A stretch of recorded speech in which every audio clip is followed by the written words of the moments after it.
오늘 설교 말씀을 통해서 과학자들의 말에 의하면 땅에 지진이 일어날 때 기미가 보이면 제일 먼저 개미와 쥐, 설치류들이 그 살던 지역을 떠나서 다른 곳으로 이동한다고 합니다. 그래서 개미나 쥐의 이동 환경을 면밀하게 관찰해 보면 기후에 어떤 조짐이 일어난다, 이것을 대강 짐작한다, 이렇게 얘기할 수가 있습니다.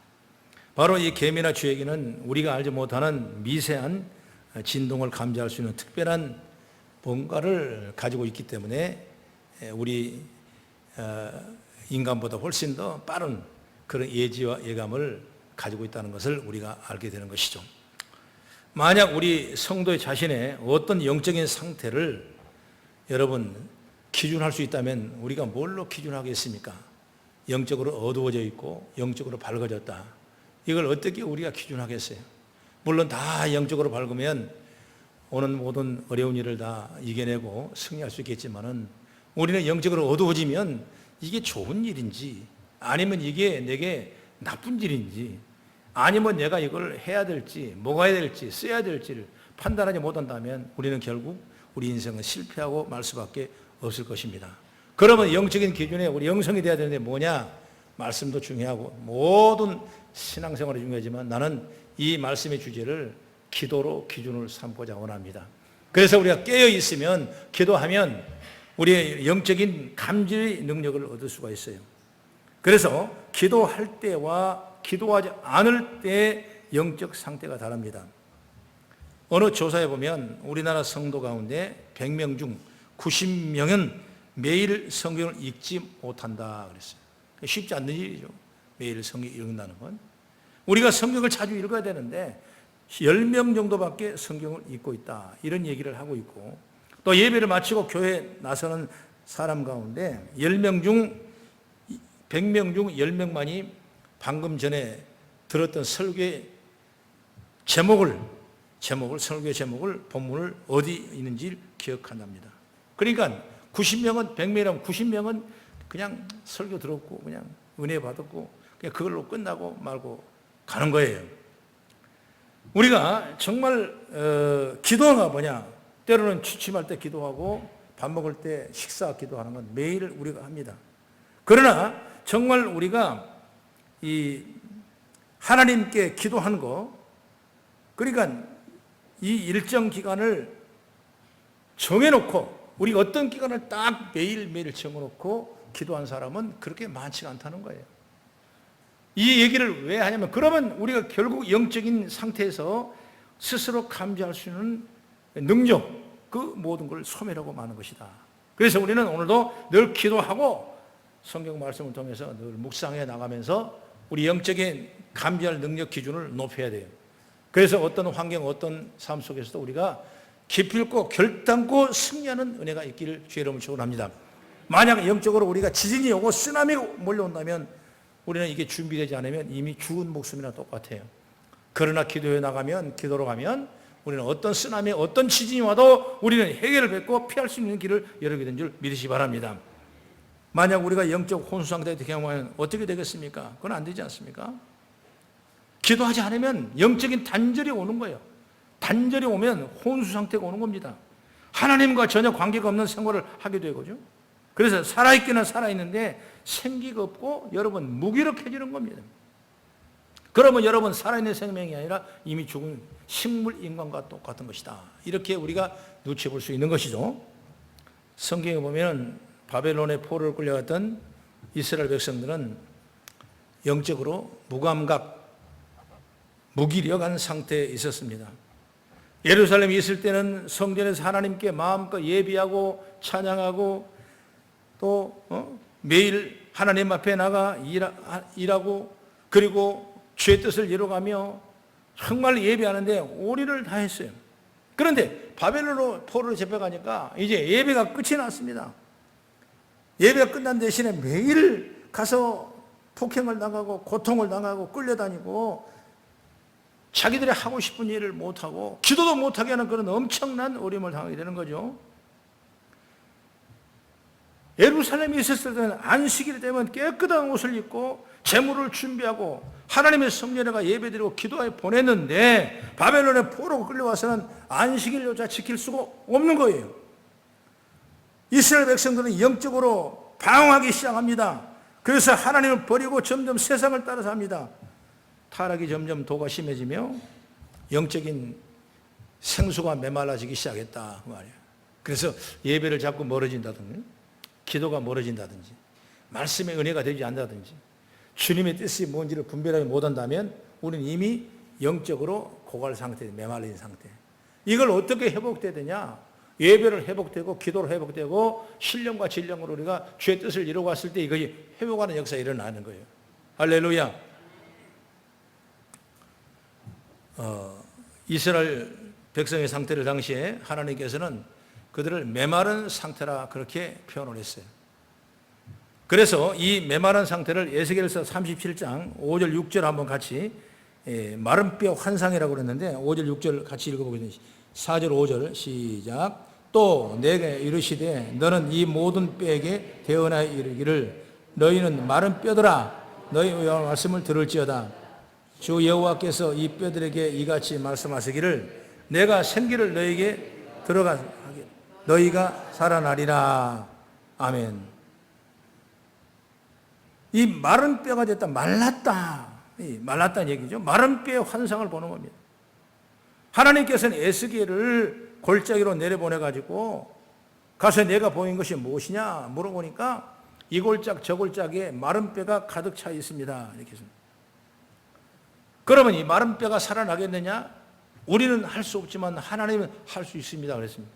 그래서 하나님이 마른 뼈에 힘줄을 붙이고 살을 붙이고 생기를 불어넣어가지고 이 마른 뼈가 나중에 큰 군대를 이루는 놀라운 역사가 일어나는 거예요. 그럼 마른 뼈가 뭐냐? 마른 뼈 말랐다. 이거 뭐냐면 영적으로 메마름을 상징하는 거죠. 이 영적으로 메마름이 있을 때 성령의 은혜가 임하지 않으면 안 되는 거예요. 이스라엘 영적으로 완전히 메말랐습니다. 영적으로 메말랐으니 상상하지 못합니다. 부흥하지도 못합니다. 성장도 안 됩니다. 능력이 없습니다. 찬송해도 답답하고 힘이 없습니다. 기도를 해도 입술만 중언부언합니다. 기도다운 기도가 없으니 영적인 판단력이 무너지고 옳은 것을 그릇하고 그런 걸 옳다 하는 상태에 머물고 많은 백성들이 바로 이스라엘 백성이라고 말이에요. 그러니 여러분 뭐 성공할 수 있겠습니까? 우리도 똑같은 거예요. 영적인 물이 메말라 버리면, 영적이 잔절되면, 영적인 호흡이 끓어져 버리면 우리는 반신불수 사람과 똑같아요. 하고 싶어도 못하고 해도 안 되는 역사가 일어나는 거예요. 그래서 오늘 기도의 가르침이라는 이 예수님의 말씀을 통해서 우리가 기도로 영적의 축복을 받는 역사이기를 간절히 바랍니다. 사랑하는 우리 성도 여러분, 이제 9월에 사늘한 바람이 불어옵니다. 여러분 이럴 때 얼마나 감사합니까? 기도하십시다. 기도해야 영적으로 살아납니다. 기도해야 성령 충만하게 됩니다. 기도해야 기쁨이 일어납니다. 기도해야 치료가 됩니다. 기도해야 문제가 풀어집니다. 기도하지 않으면 우리는 불안과 두려움을 찾아올 수밖에 없는 거예요.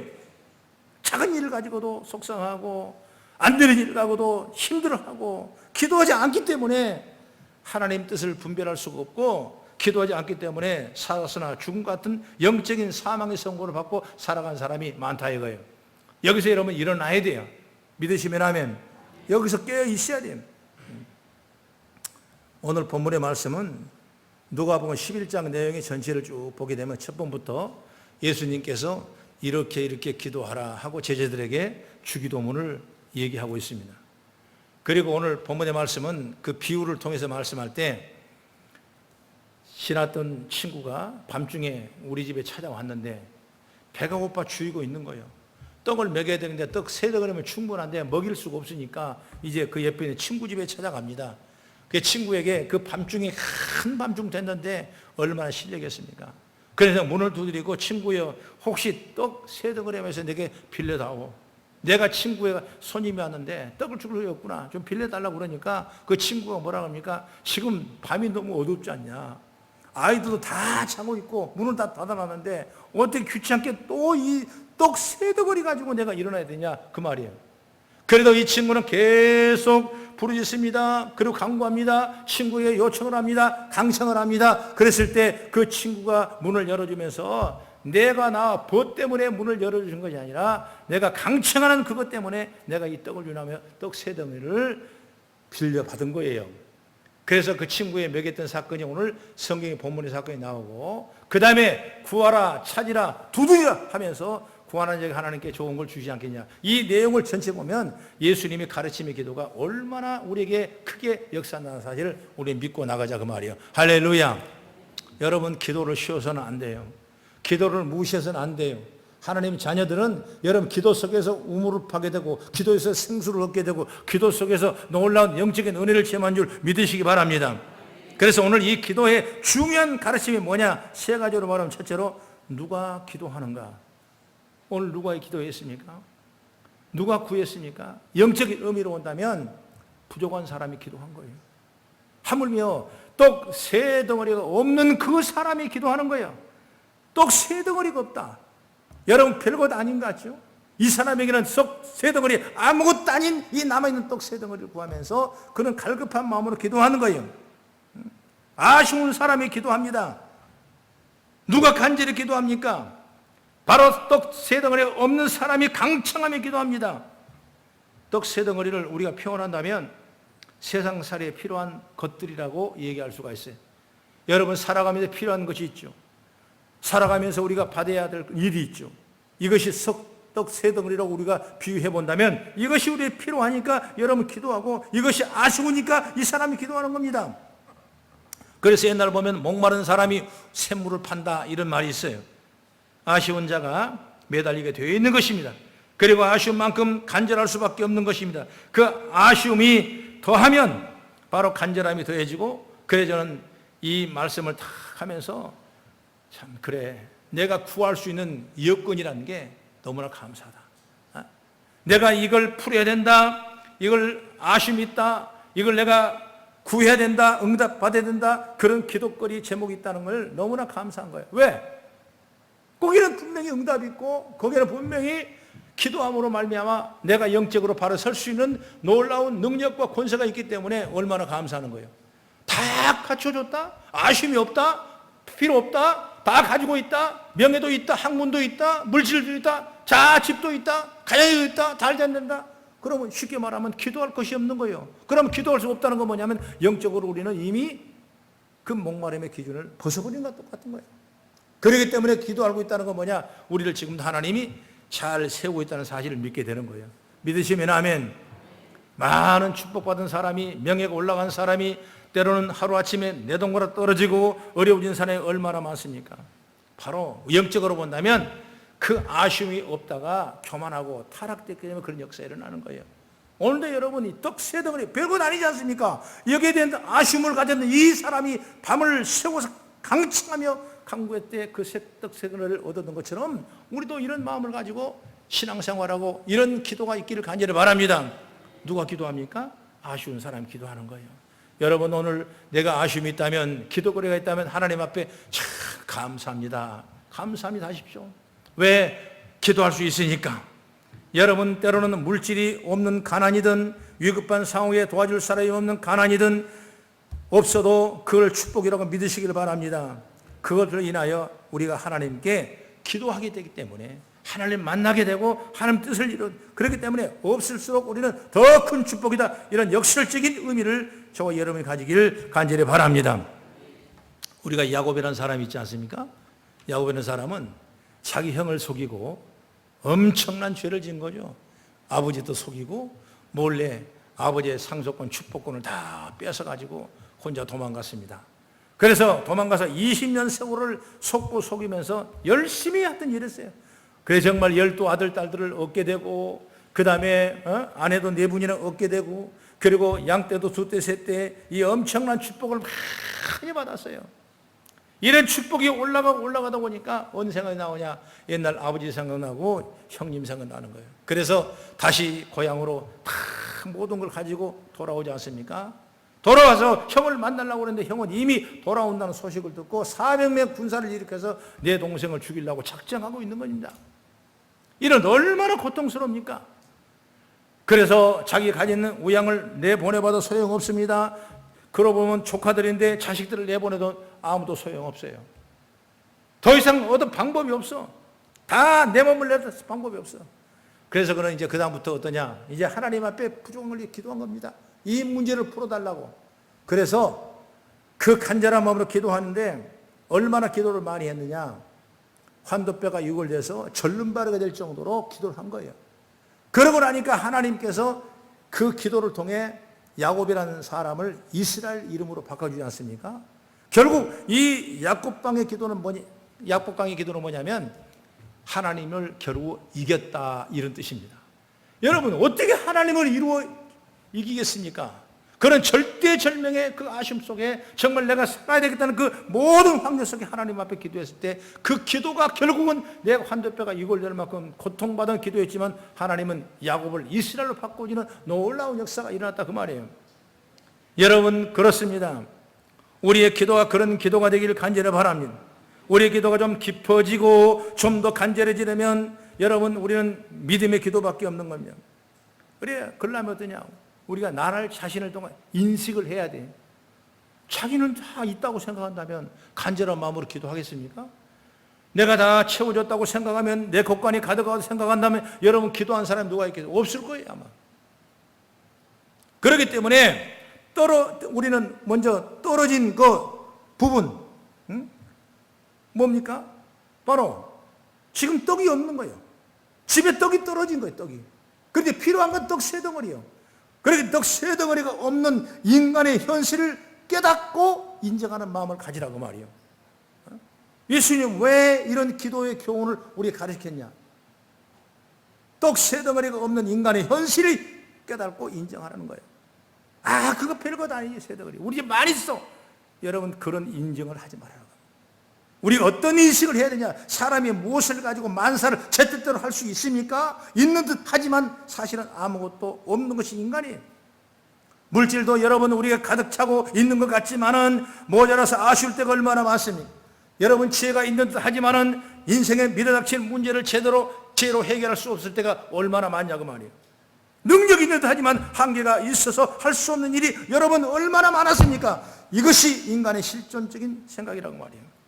이것을 우리가 명백히 알고 인정할 때 그 다음에 뭐요? 하나님 앞에 기도하는 자가 되는 거예요. 믿으시면 아멘. 여러분, 그래서 또 세 덩어리가 없다는 생각을 우리가 인정하라고 말이에요. 나는 그런 성도가 되기를 간절히 바랍니다. 나는 부족하고, 나는 연약하고, 나는 참으로 힘없다는 연약한 사실을 알고 깨달은 수 있을 때 그때 우리 기도하는 거예요. 그 기도는 간절한 기도가 되는 거예요. 그래서 하나님은 우리를 만나주시고 우리를 일으켜 주시고 영적인 능력을 가지는 은혜를 주신 줄 믿으시기 바랍니다. 여러분, 내가 아직 하는 기도가 간절하지 못하다면 아직 나는 내 부족함을 모르고 있는 것입니다. 많이 가졌다고 배부르다고 생각하고 있는 생각이라고 나는 생각해요. 성공했지만은 여러분, 성공하지 않는 모습과 똑같은 거예요. 가졌으면 얼마나 가졌겠습니까? 우리 인생을 살아보면 머리털 하나 휘어진 것도 막지 못하는 무기력한 존재가 인간 아니냐고 말이에요. 자기 기분대로 마음대로 조절하지 못한 나약한 존재가 우리 인간 아니냐고 말이에요. 사람들이 그것을 알지 못하고 인정하지 않습니다. 스스로 교만에 빠져 강한 척, 높은 척 하고 있는 척 하기 때문에 여러분, 우리는 기도하지 않는 거예요. 그러나 오늘 이 말씀 보면 떡 세 덩어리, 아무것도 아닌 세 덩어리를 가지고 우리 주님은 기도의 교훈을 가르치면서 그런 마음을 우리가 가지라고 말이에요. 그래서 오늘 우리는 이런 간절한 마음, 정말 구하는 마음, 이런 겸손한 마음, 이런 기도의 은혜를 있기를 간절히 바랍니다. 여러분, 나는 연약한 존재입니다. 나는 아무것도 할 수 없는 나약한 존재입니다. 이렇게 말씀을 전하고 이렇게 고백을 하고 떡이 없음을 인정하고 그리고 나는 할 수 없다는 걸 인정하고 고백하는 우리가 되기를 간절히 바랍니다. 그래서 늘 우리는 기도의 자리를 차지하고 안전 기도의 사람이 되기를 주의 이름으로 축원합니다. 여러분, 그리고 남을 위해서 기도하십시오. 오늘 본문의 이 사람은 자기가 떡 세 덩이를 먹으려고 밤중에 일어나서 염치 없이 친구의 방문을 두드렸겠습니까? 아니에요. 자기를 찾아온 여행객에게, 그 여행객에게 굶어주는 지친 친구를 위해서 그 떡을 구하는 이 사람의 모습을 우리는 오늘 성경을 보게 되는 것입니다. 여러분, 우리가 언제 자기 부족함을 깨닫게 되는지 아십니까? 남의 결핍밥을 도와주고자 할 때 깨닫는 거예요. 무엇을 구하는 자에게 내가 줄 것이 없는데 그 부족함을 깨닫는 것이 바로 그때 우리가 내 마음을 알게 되는 거예요. 위로를 해주고 싶은데 위로해 줄 만한 능력이 없어서 그때 내가 부족한 걸 알고, 내가 도와주고 싶은데 도와줄 수 없는 그런 환경에 나는 부족한 사람이라는 거예요. 저러면 상처를 꿰매고 싶은데 저거 싸매줄 능력이 없는 여러분, 그러니 어떻게 됩니까? 하나님께 우리는 기도할 수밖에 없는 거예요. 주고 싶은데 주지 못하니까 우리 기도하는 거예요. 내 힘대로 안 되니까 내가 주님 앞에 기도하는 거예요. 그래서 떡 세 덩어리를 구하러 친구 집 밤중에 찾아가서 그 신뢰를 무릅쓰고 문을 두드리는 그 마음 가진 것처럼 오늘 우리도 그런 마음으로 가지는 죄가 열리길 간절히 바랍니다. 여러분, 우리는 아무것도 가지지 못한답니다. 힘껏 남을 돕고자 할 때 이 사실을 깨달을 수가 있는 것입니다. 그리고 기도하게 되죠. 그러니 여러분은 하나님 앞에서 나약한 자를 되십시오. 자기 연약함을 고백하십시오. 하나님의 능력을 의지하는 자들이 되십시오. 내게 아무런 떡이 없음을 인정할 때 비로소 하나님께 간절한 기도의 사람이 된 줄로 믿으시길 주의 이름으로 축원합니다. 여러분, 바울 사도는 얼마나 위대한 사람입니까? 그런 빌립보 4장 13절에 그렇게 고백을 합니다. 내게 능력이 있어서 내가 모든 걸 할 수 있다고 말합니다. 이 말씀이 있기 전에는 나는 비천에 취할 줄도 알고 풍비에 취할 줄 알았다. 내가 높을 때 있었고 낮을 때 있어봤다. 여러분, 그런 마음을 다 인생을 통과하고 이런 생각을 했을 때 내가 주님 앞에 의지하지 않으면 내게 능력이 없구나, 이걸 깨닫게 되고 오직 주님이 능력 주지 않아서 내가 모든 걸 할 수 있다는 마음의 소원을 하게 되는 거죠. 여러분, 바울을 가만 보면은 정말 대단한 석학이고 풍부한 사람이고 영적인 사람이고 종교적으로도 귀한 사람인데 불구하고 그는 늘 자기에게 어려운 고통의 마음이 있는 게 뭐냐면 아무도 알지 못한 자기만이 아는 육체의 가시가 자기 속에 있어요. 이 육체의 가시는 실리로 말하면 아주 치료하지 못한 병입니다. 남은 죽음 일어나주고 병도 치료해주고 온갖 놀라운 역사를 해주는데 자기에게는 여러분 이 질병 하나 고치지 못하고 고통을 당하고 이 가시를 품고 있는 그런 마음. 그래서 바울 사도가 아버지 앞에, 하나님 앞에 가서 간절히 기도했어요. 첫 번째 기도합니다. 내 이 가시를 빼달라고 고쳐달라고 기도했더니 우리 하나님 아버지께서는 내 은혜가 내게 족하도다. 또 마찬가지입니다. 세 번을 해도 여러분 내 은혜가 족하다고 그렇게 말하는 거예요. 그러면서 마지막 결론이 뭐냐면 내가 약한데 강하여짐이라. 내가 지금 기적을 일으키고 역사가 일어나고 능력이 나타났을 때 내가 나 된 것을 했다면 여러분 그 다음에 그 계속적인 하나님의 은혜가 내게 머물지 못할 것이다. 그러나 내가 육체의 가시를 품고 있는 그 연약한 그 모습이 있어서 기도하는 마음이 있었기 때문에 육체의 가시보다 훨씬 더 큰 능력을 내게 공급해 준 것이 아니냐 그 말이에요. 그러니까 우리가 그런 마음 믿음으로 살아야 돼요. 그래서 항상 겸손한 마음으로 있으면 얼마나 있겠습니까? 가지면 얼마나 가십니까? 자식이 잘 되면 얼마나 잘 되겠습니까? 여러분, 정말 내가 부족함을 느꼈을 때 우리는 그 간절한 기도를 통해서 더 잘 되고 더 있어지고 더 큰 역사가 있는 줄 믿으시기 바랍니다. 그래, 그 마음을 가지고 우리가 나가자 그 말이에요. 할렐루야. 그 다음에 둘째로 뭐냐면 그럼 왜 기도하는가? 왜 기도합니까? 성경에서 저도서는 말합니다. 기도는 결단성 있게 지속해 나가야 된다. 기도를 계속해서 이어나가기 위해서는 어떤 희생도 감수해야 된다. 사적인 일이나 회사 일 때문에 기도하지 못하고 기도가 끊어진다면 당신은 하나님을 도둑맞게 될 것이다. 이렇게 정의를 했어요. 기도를 얘기한 거죠. 회사 일 때문에, 사적인 일 때문에, 아니면 어떤 환경 때문에 기도를 잃어버린다면, 끊어진다면 당신은 하나님을 도둑맞고 말 것이다. 하나님이 없다는 거죠. 하나님 떠나가 버린다는 거죠. 그래서 기도는 뭐냐? 바로 오늘 하나님과 우리가 대화합니다. 하나님은 기도를 통해서 우리가 만나고 우리와 데이트할 수 있는 거예요. 하나님은 모든 성도들에게 만나고자 원하시고 지금도 하나님은 가까이 오시고 계세요. 그러면 주님은 내게로 오라, 다 오라, 병든 자도 오라, 목마른 자도 오라, 내게 와 더 하나 없이 밥 없이 와서 주 먹어라, 이렇게 말하고 있는 것입니다. 그게 바로 주님 말씀. 주님을 부르시는 거예요. 기도하기 위해서. 그게 주님의 마음이요.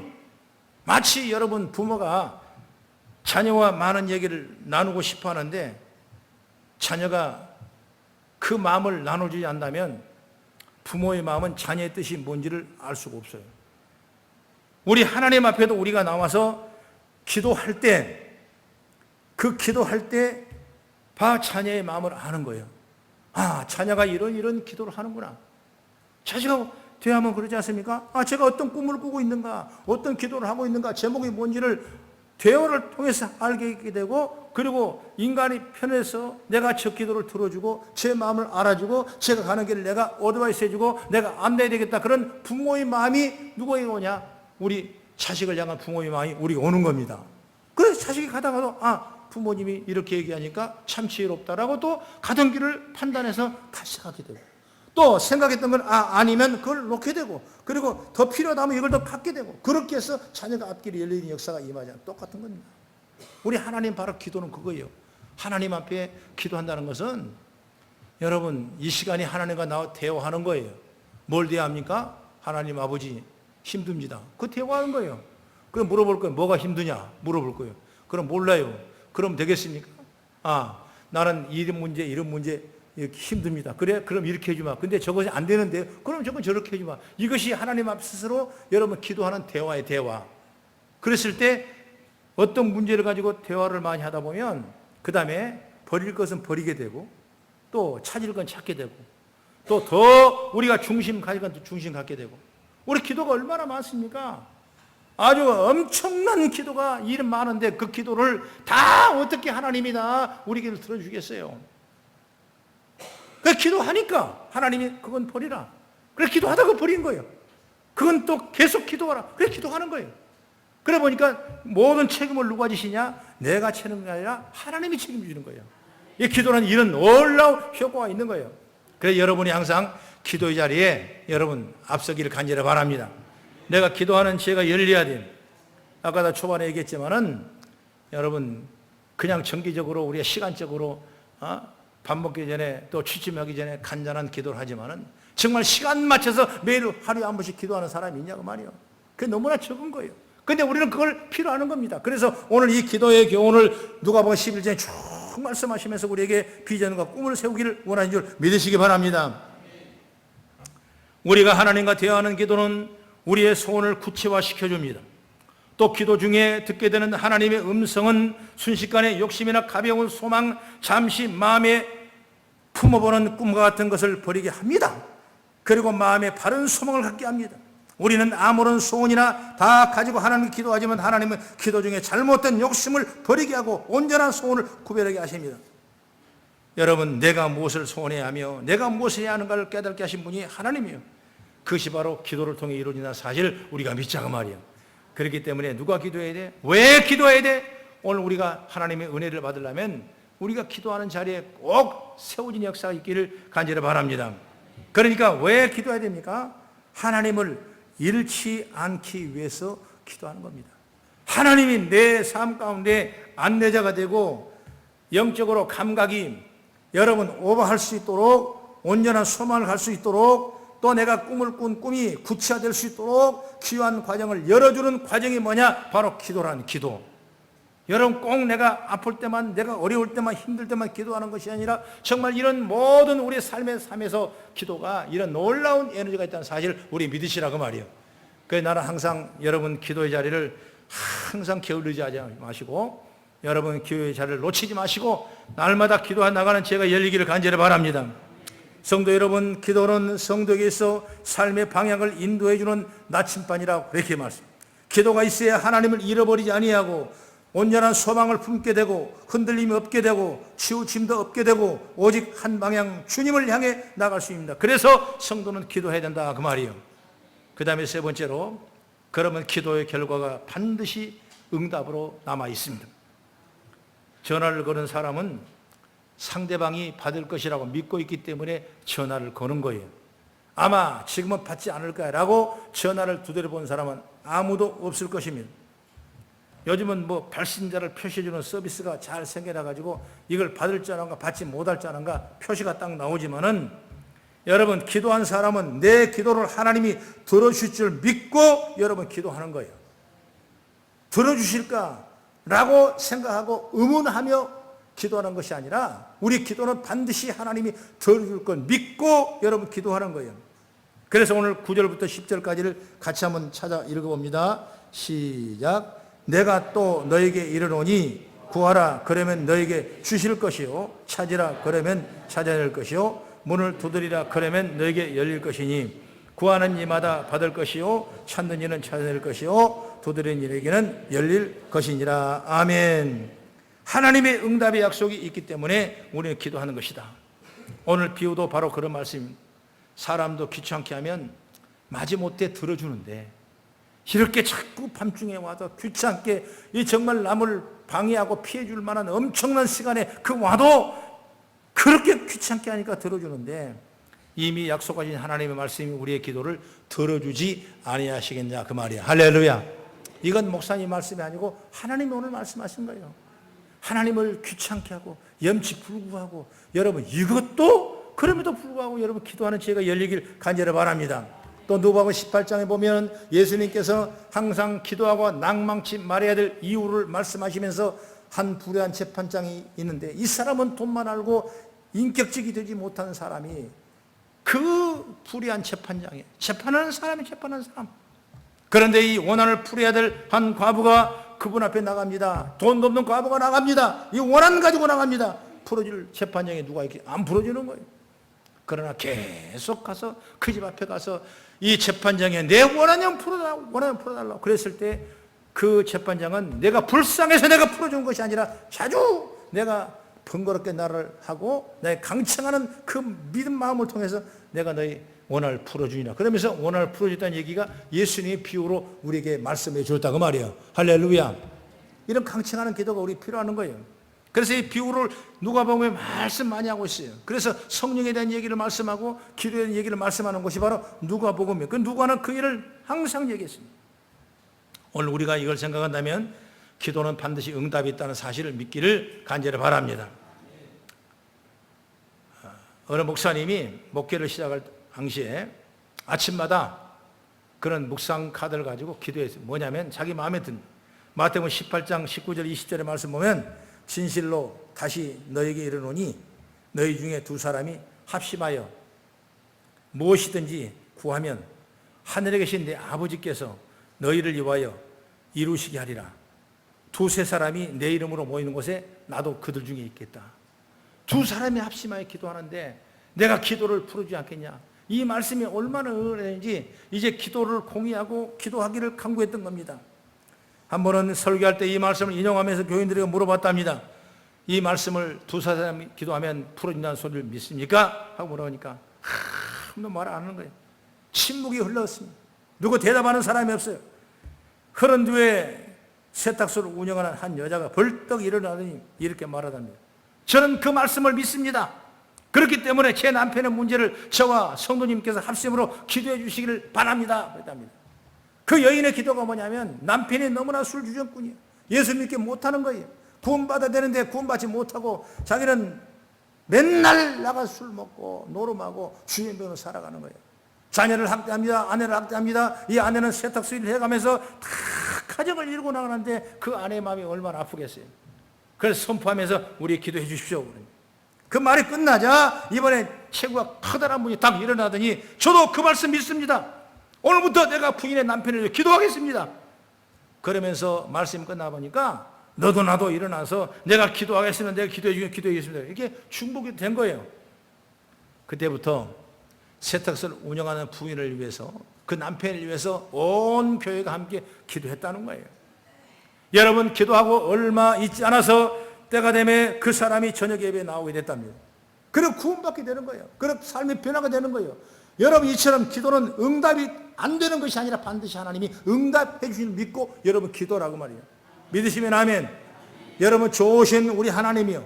믿고 구한 것은 받은 줄로 믿으라. 그래야만 그대로 되리라고 말씀했어요. 여러분 할 수 있는 무슨 일이냐? 믿는 자에게 능치 못한 일은 없다고 말씀했어요. 기도 외에는 이런 여가 나갈 수 없다고 말하는 것처럼 여러분 기도는 반드시 응답인 줄 믿으시기 바랍니다. 그래 기도의 축복을 받아야 돼요. 그렇기 때문에 오늘 우리가 떡 세 덩어리가 없어도 부족한 마음으로 하나님 앞에 기도하는 그 마음이 되라고 말이에요. 또 새 덩어리가 없어서 친구를 먹이지 못해서 그 엄청난 시간에 그 정말 방해받을 시간에 잠자는 시간에 신뢰를 부족하고 가서 문을 두드리는 그 마음이 오늘 저와 여러분의 마음이 하나님 앞에 올려지기를 주의 이름으로 축원합니다. 그러면 하나님이 우리를 통해서 역사하시는 거예요. 오늘 매튜현이라는 사람은 유명한 주석가인데 이 말씀의 부분을 이렇게 말했어요. 한밤중에 문을 두드린 것은 매우 부적당한 일이라 그랬습니다. 부적절하다는 거죠.